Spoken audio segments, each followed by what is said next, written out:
ਅਨੰਦਪੁਰ ਸਾਹਿਬ ਦੀ ਧਰਤੀ ਤੇ ਦੀਵਾਨ ਸਜਿਆ, ਸਤਿਗੁਰੂ ਜੀ ਸਿੰਘਾਸਣ ਤੇ ਸ਼ੁਭਾਏਮਾਨ ਹਨ। ਹਜ਼ੂਰੀ ਵਿੱਚ ਸੰਗਤਾਂ ਬੈਠੀਆਂ ਨੇ। ਭਾਈ ਦਇਆ ਸਿੰਘ ਹੋਰੀ ਪੁੱਛਦੇ ਨੇ, ਸਤਿਗੁਰੂ ਸੱਚੇ ਪਾਤਸ਼ਾਹ, ਮਨੁੱਖ ਨੂੰ ਜੀਵਨ ਕਾਲ ਵਿੱਚ ਜਿਹੜਾ ਸਭ ਤੋਂ ਅਸਲੀ ਮਨੋਰਥ ਹੈ ਉਹ ਕੀ ਕਰਨਾ ਚਾਹੀਦਾ ਹੈ? ਕਲਗੀ ਵਾਲੇ ਪਾਤਸ਼ਾਹ ਨੇ ਉੱਥੇ ਬਚਨ ਕੀਤੇ, ਕਹਿੰਦੇ ਭਾਈ ਦਇਆ ਸਿੰਘ, ਮਨੁੱਖ ਨੂੰ ਜਿਹੜਾ ਆਪਣਾ ਜ਼ਿੰਦਗੀ ਦਾ ਕਰਮ ਹੈ ਨਾ, ਕਰਮ ਆਪਾਂ ਕਰਮ ਕਰ ਰਹੇ ਹਾਂ ਇਸ ਦੁਨੀਆ ਤੇ ਆ ਕੇ, ਉਹ ਕਰਮ ਹੈ ਜਿਹੜਾ ਉਹ ਸ਼ੁੱਧ ਕਰਨਾ ਚਾਹੀਦਾ। ਇਹਨੂੰ ਉਹ ਕਰਮ ਦੇ ਵਿੱਚ ਅਸ਼ੁੱਧਤਾ ਨਹੀਂ ਹੋਣੀ ਚਾਹੀਦੀ। ਤੇ ਇਸੇ ਬਚਨ ਨੂੰ ਜਦੋਂ ਕਲਗੀ ਵਾਲੇ ਪਾਤਸ਼ਾਹ ਨੂੰ ਨੂਰਾ ਮਾਹੀ ਜਾ ਕੇ ਖਬਰ ਦਿੰਦਾ ਸਰਹੰਦ ਦੀ, ਛੋਟੇ ਲਾਲਾਂ ਦੀ, ਬਾਬਾ ਜੋਰਾਵਰ ਸਿੰਘ, ਬਾਬਾ ਫਤਿਹ ਸਿੰਘ ਤੇ ਧੰਨ ਮਾਂ ਗੁਜਰ ਕੌਰ ਦੀ, ਵੱਡੇ ਲਾਲਾਂ ਨੂੰ ਸਤਿਗੁਰੂ ਜੀ ਚਮਕੌਰ ਦੀ ਗੜੀ ਵਿੱਚ ਛੱਡ ਆਏ। ਆਪਣੀਆਂ ਅੱਖਾਂ ਦੇ ਸਾਹਮਣੇ ਸਭ ਕੁਝ ਵੇਖ ਕੇ, ਕਿਉਂਕਿ ਕਰਨ ਕਰਾਵਣ ਵਾਲੇ ਆਪ ਨੇ ਪਾਤਸ਼ਾਹ, ਇਸ ਗੱਲ ਨੂੰ ਭੁੱਲਣਾ ਨਹੀਂ ਕਦੇ। ਆਪ ਹੀ ਸਾਰੀਆਂ ਖੇਡਾਂ ਖੇਡ ਰਹੇ ਨੇ ਤੇ ਸਾਨੂੰ ਇੰਨਾ ਕੁਝ ਦੱਸ ਗਏ ਨੇ, ਇੰਨਾ ਕੁਝ ਦੱਸ ਗਏ ਨੇ ਬਈ ਗੁਰਸਿੱਖੋ, ਜਿਹੜੀ ਜ਼ਿੰਦਗੀ ਆ ਉਹ ਕੀ ਹੈ, ਮਨੁੱਖ ਦੀ ਜ਼ਿੰਦਗੀ ਕੀ ਹੈ। ਜਦੋਂ ਨੂਰਾ ਮਾਹੀ ਦੱਸਦਾ ਵੀ ਸਤਿਗੁਰੂ ਜੀ ਆਪ ਜੀ ਦੇ ਛੋਟੇ ਸਾਹਿਬਜ਼ਾਦਿਆਂ ਨੂੰ ਨੀਹਾਂ ਵਿੱਚ ਖਿਲਾਰ ਕੇ, ਜਿਉਂਦੇ ਚੂਨਾ ਇੱਟਾਂ ਲੈ ਕੇ ਮਿਸਤਰੀ ਨੇ ਨੀਹਾਂ ਦੇ ਵਿੱਚ ਚਿਣ ਦਿੱਤਾ, ਤੇ ਉਹਦੇ ਤੋਂ ਬਾਅਦ ਸਮਾਣੇ ਦੇ ਜਿਹੜੇ ਜਲਾਦ ਸ਼ਾਸਲ ਬੇਗ ਤੇ ਬਾਸ਼ਲ ਬੇਗ, ਉਹਨਾਂ ਨੇ ਛੁਰੇ ਲੈ ਕੇ ਲਾਲਾਂ ਦੀਆਂ ਸਾਹ ਰਗਾਂ ਕੱਟ ਦਿੱਤੀਆਂ, ਸ਼ਹਾਦਤ ਦਾ ਜਾਮ ਪੀ ਗਏ। ਕਲਗੀ ਵਾਲੇ ਪਾਤਸ਼ਾਹ ਪੁੱਛਦੇ ਨੇ, ਮਾਤਾ ਗੁਜਰ ਕੌਰ ਜੀ ਨੇ ਵੀ ਪੁੱਛਿਆ ਸੀ, ਕਹਿੰਦੇ ਨੂਰਿਆ ਮੈਨੂੰ ਇਹ ਦੱਸ ਵੀ ਮੇਰੇ ਲਾਲ ਅਖੀਰ ਤੱਕ ਕਿਤੇ ਘਬਰਾਏ ਤਾਂ ਨਹੀਂ, ਕਿਤੇ ਡੋਲੇ ਤਾਂ ਨਹੀਂ? ਨਹੀਂ ਸਤਿਗੁਰੂ ਜੀ, ਪੂਰੇ ਸਰਹੰਦ ਵਿੱਚ ਮੈਨੂੰ ਇਹ ਖਬਰ ਨਹੀਂ ਮਿਲੀ। ਆਪ ਜੀ ਦੇ ਲਾਲਾਂ ਨੇ ਐਂਡ ਤੱਕ ਜਕਾਰੇ ਛੱਡੇ ਨੇ, ਉਹ ਗੁਰਬਾਣੀ ਪੜ੍ਹਦੇ ਰਹੇ ਨੇ ਤੇ ਉਹ ਮੁਸਕਰਾਉਂਦੇ ਰਹੇ ਨੇ। ਉਹ ਸੂਰਬੀਰ ਯੋਧਿਆਂ ਦੀ ਤਰ੍ਹਾਂ ਉਹਨਾਂ ਨੇ ਸਰਹੰਦ ਨੂੰ ਕੰਬਾ ਦਿੱਤਾ। ਸਤਿਗੁਰਾਂ ਦੇ ਚਿਹਰੇ ਤੇ ਮੁਸਕਰਾਹਟ ਹੈ। ਭਾਈ ਦਇਆ ਸਿੰਘ ਨੇ ਕੋਲੋਂ ਸਵਾਲ ਕਰ ਦਿੱਤਾ, ਬੇਨਤੀ ਕਰ ਦਿੱਤੀ, ਪਾਤਸ਼ਾਹ ਬੜੇ ਦੁੱਖ ਦਾ ਵੇਲਾ ਹੈ, 4 ਪੁੱਤਰ ਸਪੁੱਤਰ ਕਹਿ ਲਓ, ਸਾਹਿਬਜ਼ਾਦੇ ਕਹਿ ਲਓ, ਉਹ ਤਾਂ ਬਚਨ ਹੀ ਨਹੀਂ ਆਪਣੇ ਕੋਲੇ ਜਿਹਦੇ ਕਰਕੇ ਆਪਾਂ ਗੁਰੂ ਸਾਹਿਬ ਦਾ ਸ਼ੁਕਰਾਨਾ ਕਰ ਦਈਏ। ਉਹ ਤਾਂ ਇੱਕ ਵੱਖਰਾ ਜੀਵਨ ਹੈ ਗੁਰਮੁਖੋ, ਉਹ ਇੱਕ ਵੱਖਰੀ ਸੋਚ ਹੈ। ਆਪਾਂ ਤਾਂ ਇੰਨੇ ਸ਼ੁਕਰਾਨਾ ਕਰ ਸਕਦੇ ਹਾਂ ਵੀ ਸਤਿਗੁਰਾਂ ਨੇ ਸਾਨੂੰ ਆਹ ਸਰਦਾਰੀਆਂ ਦਿੱਤੀਆਂ ਨੇ, ਆਹ ਗੁਰਬਾਣੀ ਅੰਮ੍ਰਿਤ ਬਖਸ਼ਿਸ਼ ਕੀਤਾ ਸਤਿਗੁਰਾਂ ਨੇ, ਖੰਡੇ ਕੀ ਪਹੁਲ ਬਖਸ਼ਿਸ਼ ਕੀਤੀ ਹੈ। ਤਾਂ ਇਹ ਸਾਨੂੰ ਛਕਣਾ ਚਾਹੀਦਾ, ਜਲਦੀ ਛਕਣਾ ਚਾਹੀਦਾ। ਖੰਡੇ ਕੀ ਪਹੁਲ ਲੈ ਕੇ ਗੁਰੂ ਕੇ ਜਹਾਜ਼ੇ ਚੜ੍ਹ ਕੇ ਸਾਧ ਸੰਗਤ ਗੁਰੂ ਦੀ ਬਾਣੀ ਨਾਲ ਜੁੜਨਾ ਚਾਹੀਦਾ। ਸਭ ਤੋਂ ਪਹਿਲਾਂ ਉੱਤਮ ਕਰਮ ਇਹ ਹੈ, ਉਹਦੇ ਤੋਂ ਬਾਅਦ ਫਿਰ ਕਰਮ ਦੀ ਸ਼ੁਰੂਆਤ ਹੁੰਦੀ ਹੈ, ਉੱਤਮ ਕਰਮ ਦੀ। ਉਸ ਤਰ੍ਹਾਂ ਕਰਮ ਸਾਰੀ ਦੁਨੀਆ ਕਰਦੀ ਹੈ, ਪਰ ਮਨੁੱਖ ਨੂੰ ਨਿਰਣਾ ਨਹੀਂ ਕਰਨਾ ਆਉਂਦਾ ਵੀ ਚੰਗਾ ਜਾਂ ਮੰਦਾ ਹੈ। ਇਹ ਮੰਦੇ ਨੂੰ ਵੀ ਚੰਗਾ ਮੰਨ ਬੈਠਦਾ ਕਈ ਵਾਰੀ, ਇਹ ਪਾਪ ਨੂੰ ਵੀ ਕਈ ਵਾਰੀ ਪੁੰਨ ਸਮਝੀ ਜਾਂਦਾ, ਕਈ ਵਾਰੀ ਝੂਠ ਨੂੰ ਵੀ ਇਹ ਸੱਚ ਮੰਨੀ ਜਾਂਦਾ। ਇਹਨੂੰ ਲੱਗਦਾ ਵੀ ਮੈਂ ਸਹੀ ਕਰ ਰਿਹਾ, ਪਰ ਸਾਡੇ ਕੋਲ ਜਦੋਂ ਗੁਰਬਾਣੀ ਆ ਜਾਵੇਗੀ ਫਿਰ ਗੁਰੂ ਦੀ ਬਾਣੀ ਦੱਸਦੀ ਹੈ ਵੀ ਆਹ ਸੱਚ ਹੈ, ਝੂਠ ਹੈ। ਰਹੋ ਵਿਚਾਰ। ਭਾਈ ਦਇਆ ਸਿੰਘ ਕਹਿੰਦੇ, ਪਾਤਸ਼ਾਹ ਮੈਂ ਬੇਨਤੀ ਕਰ ਲਵਾਂ, ਬੜੇ ਦੁੱਖ ਦਾ ਸਮਾਂ ਹੈ। ਸਤਿਗੁਰੂ ਜੀ ਕਹਿੰਦੇ, ਦਇਆ ਸਿੰਘ ਪੁੱਛੋ। ਮਹਾਰਾਜ ਪੂਰਾ ਪਰਿਵਾਰ ਇਸ ਵੇਲੇ, 4 ਲਾਲ ਸ਼ਹੀਦ ਹੋ ਗਏ, ਮਾਤਾ ਜੀ ਸੱਚਖੰਡ ਨੂੰ ਚਲੇ ਗਏ, ਪਿਤਾ ਜੀ ਦਾ ਸੀਸ ਭਾਈ ਜੈਤਾ ਜੀ ਕੀਰਤਪੁਰ ਸਾਹਿਬ ਦੀ ਧਰਤੀ ਤੇ ਲੈ ਕੇ ਆਏ ਤੇ ਆਨੰਦਪੁਰ ਸਾਹਿਬ ਆਪਾਂ ਲੈ ਕੇ ਗਏ, ਸੰਸਕਾਰ ਕੀਤਾ ਸਤਿਗੁਰਾਂ ਦੇ ਸੀਸ ਦਾ ਇੱਥੇ ਤੇ ਧੜ ਦਾ ਦਿੱਲੀ। ਤੇ ਮਹਾਰਾਜ ਪਰਿਵਾਰ ਜਿਹੜਾ ਮਹਿਲ ਜੀਵਨ ਸਾਥੀ ਧਰਮ ਸੁਪਤਨੀਆਂ, ਉਹ ਕਿਹੜੀ ਹਾਲਾਤ ਵਿੱਚ ਹੋਣਗੇ? ਮਾਤਾ ਸੁੰਦਰ ਕੌਰ ਜੀ, ਮਾਤਾ ਸਾਹਿਬ ਕੌਰ ਜੀ। ਤੇ ਸਤਿਗੁਰੂ ਜੀ ਬੇਨਤੀ ਮੈਂ ਇਹ ਕਰਨੀ ਚਾਹੁੰਦਾ ਵੀ ਇਸ ਵੇਲੇ ਵੀ ਆਪ ਜੀ ਦੇ ਚਿਹਰੇ ਤੇ ਮੁਸਕਰਾਹਟ ਹੈ। ਐਡਾ ਵੱਡਾ ਸਦਮਾ, ਐਡਾ ਵੱਡਾ ਦੁੱਖ ਦਾ ਸਮਾਂ, ਇਸ ਵੇਲੇ ਚਿਹਰੇ ਤੇ ਮੁਸਕਰਾਹਟ ਦਾ ਕਾਰਨ ਦੱਸੋ ਮਹਾਰਾਜ, ਸਾਡਾ ਸੰਗਤ ਦਾ ਭਲਾ ਹੋ ਜਾਵੇ। ਦੁਨੀਆ ਦਾ ਕੋਈ ਵੀ ਪਿਓ ਹੋਵੇ, ਪੁੱਤਰਾਂ ਦੀਆਂ ਇਸ ਤਰ੍ਹਾਂ ਦੀਆਂ ਦਰਦਨਾਕ ਘਟਨਾਵਾਂ ਦੀ ਖਬਰ ਸੁਣ ਕੇ ਭੁੱਬਾਂ ਮਾਰ ਕੇ ਰੋਵੇਗਾ। ਪਰ ਪਾਤਸ਼ਾਹ ਕਿਰਪਾ ਕਰਕੇ ਦੱਸੋ ਵੀ ਇਹ ਮੁਸਕਰਾਹਟ। ਕਲਗੀ ਵਾਲੇ ਪਾਤਸ਼ਾਹ ਨੇ ਦੱਸਿਆ, ਕਹਿੰਦੇ ਦਇਆ ਸਿੰਘ ਗੁਰਮਤਿ ਦੇ ਵਿੱਚ, ਗੁਰੂ ਦੀ ਨਦਰ ਵਿੱਚ, ਗੁਰਬਾਣੀ ਦੀ ਹਜ਼ੂਰੀ ਵਿੱਚ ਗੱਲ ਉਮਰ ਦੀ ਨਹੀਂ ਹੈ ਵੀ ਕਿਹੜੀ ਉਮਰ ਵਿੱਚ ਮੌਤ ਹੋਈ ਹੈ। ਉਹ ਤਾਂ ਬਾਬੇ ਬਣ ਗਏ, ਉਹ ਤਾਂ ਬਾਬਿਆਂ ਵਾਲਾ ਕਰਮ ਕਰ ਗਏ। ਅਸੀਂ ਇਸ ਕਰਕੇ ਹੱਸੇ ਹਾਂ, ਮੇਰੇ 7 ਤੇ 9 ਸਾਲ ਦੇ ਸਾਹਿਬਜ਼ਾਦਿਆਂ ਨੇ ਆਉਣ ਵਾਲੀ ਦੁਨੀਆ ਨੂੰ ਇਹ ਮੈਸੇਜ ਦੇ ਦਿੱਤਾ ਵੀ ਜੇ ਜ਼ੁਲਮ ਦਾ ਨਾਸ ਕਰਨਾ ਹੈ ਤਾਂ ਜੀਵਨ ਕਿਹੋ ਜਿਹਾ ਚਾਹੀਦਾ ਹੈ, ਜੇ ਜ਼ਾਲਮ ਦੇ ਨਾਲ ਟੱਕਰ ਲੈਣੀ ਹੈ ਤਾਂ ਜੀਵਨ ਕਿਹੋ ਜਿਹਾ ਚਾਹੀਦਾ, ਕਰਮ ਕਿੱਡਾ ਵੱਡਾ ਕਰਨਾ ਚਾਹੀਦਾ ਹੈ। ਤੇ ਉਹ ਰਸਤਾ, ਉਹ ਮਾਰਗ ਮੇਰੇ ਲਾਲ ਤੈਅ ਕਰ ਗਏ। ਆਉਣ ਵਾਲਾ ਸੰਸਾਰ ਉਹਨਾਂ ਦੇ ਪਾਏ ਪੂਰਨਿਆਂ ਨੂੰ ਵੇਖ ਕੇ ਦੰਗ ਰਹਿ ਜਾਵੇਗਾ ਤੇ ਉਹਨਾਂ ਦੇ ਪਾਏ ਪੂਰਨਿਆਂ ਤੇ ਚੱਲਣ ਦੀ ਕੋਸ਼ਿਸ਼ ਕਰੇਗਾ। ਇੱਕ ਪਿਓ ਖੁਸ਼ ਕਿਉਂ ਨਾ ਹੋਵੇ ਜਦੋਂ ਉਹਦੀ ਔਲਾਦ, ਉਹਦੇ ਸਪੁੱਤਰ ਉਹ ਪੂਰਨੇ ਪਾ ਗਏ ਜਿਨ੍ਹਾਂ ਨੂੰ ਵੇਖ ਕੇ ਦੁਨੀਆ ਦੰਗ ਰਹਿ ਜਾਵੇਗੀ। ਵੱਡੇ ਵੱਡੇ ਲਖਾਰੀਆਂ ਦੀਆਂ ਕਲਮਾਂ ਡਿੱਗ ਜਾਣਗੀਆਂ, ਸੰਸਾਰ ਉਹਨਾਂ ਨੂੰ ਯਾਦ ਕਰਕੇ ਭੁੱਬਾਂ ਮਾਰ ਕੇ ਰੋਵੇਗਾ। ਪਰ ਮੈਨੂੰ ਖੁਸ਼ੀ ਹੈ ਮੇਰੇ 4 ਸਪੁੱਤਰ ਸੀ ਸਾਹਿਬਜ਼ਾਦੇ, ਤੇ ਚਾਰੋਂ ਉਹ ਕਰਮ ਕਰਕੇ ਗਏ ਨੇ। ਦੁਨੀਆ ਦੇ ਕੋਈ ਲੱਖ ਵਰੇ ਦੀ ਉਮਰ ਵਾਲਾ ਆ ਜਾਵੇ, ਕਹਿੰਦੇ ਅਸੀਂ ਮਾਣ ਨਹੀਂ ਕਰਦੇ, ਹੰਕਾਰ ਨਹੀਂ ਕਰਦੇ, ਪਰ ਮੇਰੇ ਲਾਲਾਂ ਵਰਗਾ ਕਰਮ ਸ਼ਾਇਦ ਕੋਈ ਵਿਰਲਾ ਹੀ ਕਰ ਸਕੇਗਾ। ਆਖੋ ਸਤਨਾਮ ਸ਼੍ਰੀ ਵਾਹਿਗੁਰੂ। ਇਸ ਕਰਕੇ ਪਿਆਰਿਓ, ਜਿਹੜਾ ਇਹ ਗੁਰਮਤ ਦਾ ਮਾਰਗ ਹੈ ਨਾ, ਇੱਥੇ ਭਾਣਾ ਹੈ, ਇੱਥੇ ਸ਼ੁਕਰ ਹੈ।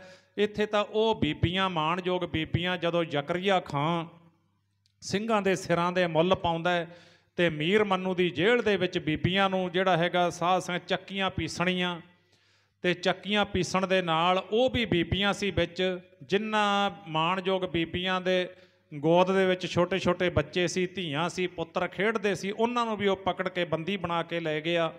ਤੇ ਨਾਲ ਪੇਟ ਤੋਂ ਭੁੱਖੀਆਂ, ਹੁਣ ਆਪਾਂ ਧੀਆਂ ਪੁੱਤਰਾਂ ਵਾਲੇ ਆ, ਜਦੋਂ ਬੱਚੇ ਨੂੰ ਜਨਮ ਦਿੱਤਾ ਹੁੰਦਾ ਬੀਬੀ ਨੇ, ਉਸ ਵੇਲੇ ਉਹਨੂੰ ਬਹੁਤ ਖੁਰਾਕ ਦੀ ਤੇ ਆਰਾਮ ਦੀ ਲੋੜ ਹੁੰਦੀ ਹੈ। ਪਰ ਜਰਮਾਣਾ ਕਦੋਂ ਇਸ ਗੱਲ ਦਾ ਲਿਹਾਜ਼ ਕਰਦਾ ਹੈ, ਤੇ ਉਹਨਾਂ ਨੇ ਉਹਨਾਂ ਬੀਬੀਆਂ ਨੂੰ ਭੁੱਖੇ ਰੱਖ ਕੇ ਅੱਧੀ ਰੋਟੀ ਜੌਆਂ ਦੀ ਤੇ ਅੱਧਾ ਪਿਆਲਾ ਜਿਹੜਾ ਲੂਣ ਵਾਲਾ ਪਾਣੀ, ਇਹਦੇ ਤੇ ਉਹਨਾਂ ਬੀਬੀਆਂ ਨੇ ਗੁਜ਼ਾਰਾ ਕਰਨਾ ਤੇ ਚੱਕੀਆਂ ਪੀਸ ਰਹੀਆਂ ਨੇ।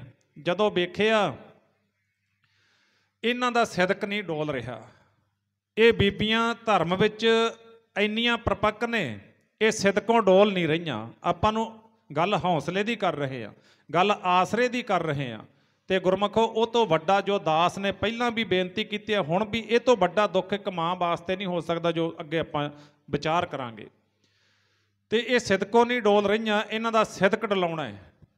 ਜ਼ਾਲਮ ਬੰਦਾ ਕਦੇ ਵੀ ਜ਼ੁਲਮ ਨਹੀਂ ਵੇਖਦਾ ਵੀ ਉਹ ਕਿੱਡਾ ਵੱਡਾ ਮੈਂ ਜ਼ੁਲਮ ਕਰ ਰਿਹਾ, ਉਹਦੀ ਸਿਰਫ ਇਸੇ ਗੱਲ ਤੇ ਹਾਂ ਜਾਂ ਨਾ ਹੁੰਦੀ ਹੈ ਵੀ ਮੈਂ ਅੱਗੋਂ ਵਾਲੇ ਨੂੰ ਹਰਾਉਣਾ ਹੈ ਕਿਸੇ ਵੀ ਕੀਮਤ ਤੇ, ਕੀਮਤ ਕੋਈ ਵੀ ਚੁਕਾਉਣੀ ਪੈ ਜਾਵੇ।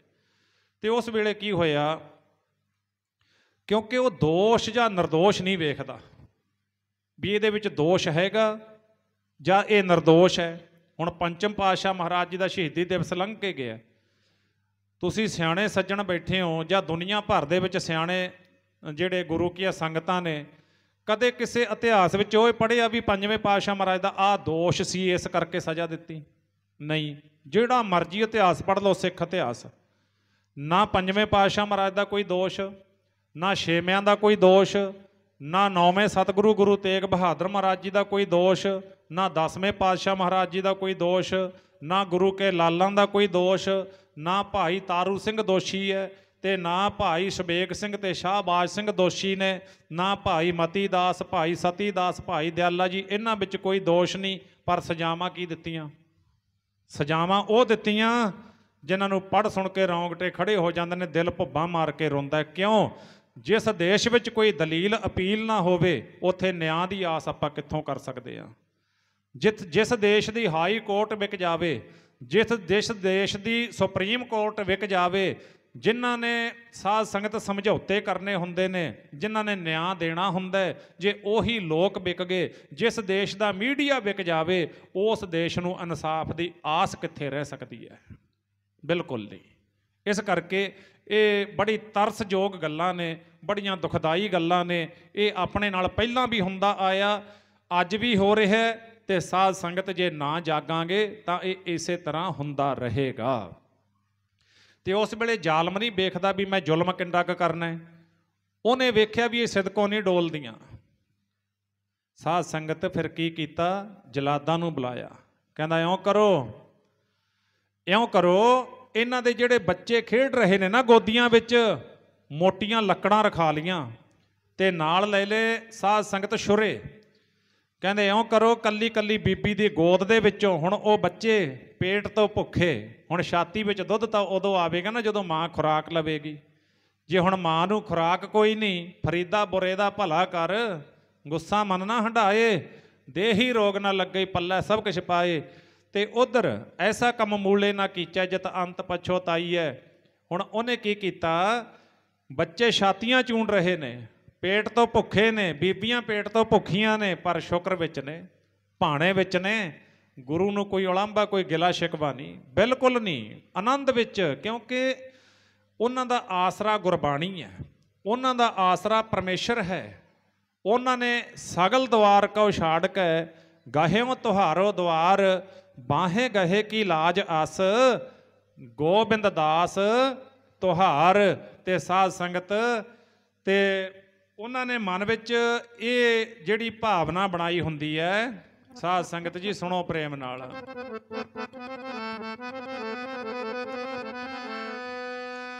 ਮੈਂ ਤਾਂ ਦਰ ਦੁਨੀਆ ਦੇ ਛੱਡ ਕੇ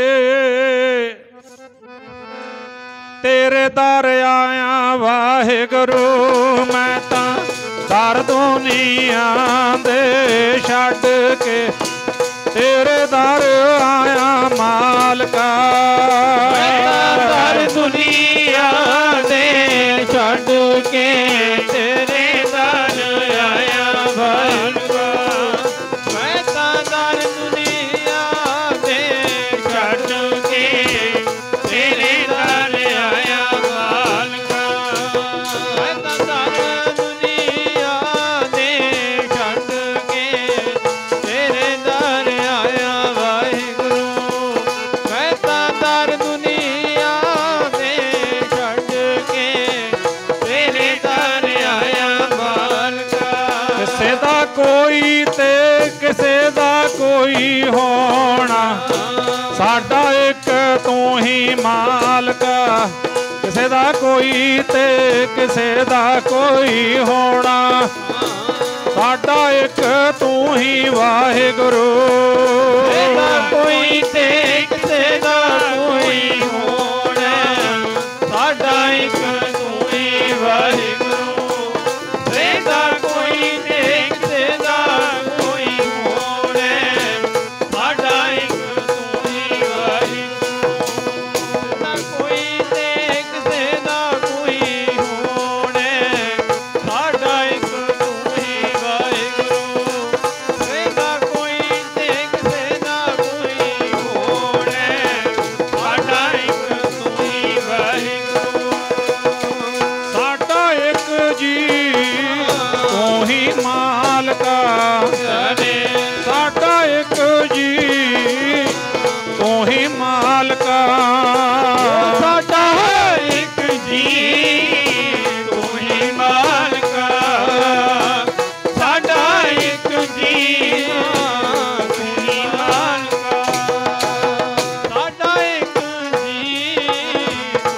ਮਾਲਕਾ। ਸਾਡਾ ਇੱਕ ਜੀ ਤੂੰ ਹੀ ਮਾਲਕਾ। ਸਾਡਾ ਇੱਕ ਜੀ ਤੂੰ ਹੀ ਮਾਲਕਾ। ਸਾਡਾ ਇੱਕ ਜੀ ਤੂੰ ਹੀ ਵਾਹਿਗੁਰੂ, ਸਾਡਾ ਇੱਕ ਜੀ ਤੂੰ ਹੀ ਮਾਲਕਾ। ਸਾਡਾ ਇੱਕ ਜੀ ਤੂੰ ਹੀ ਵਾਹਿਗੁਰੂ।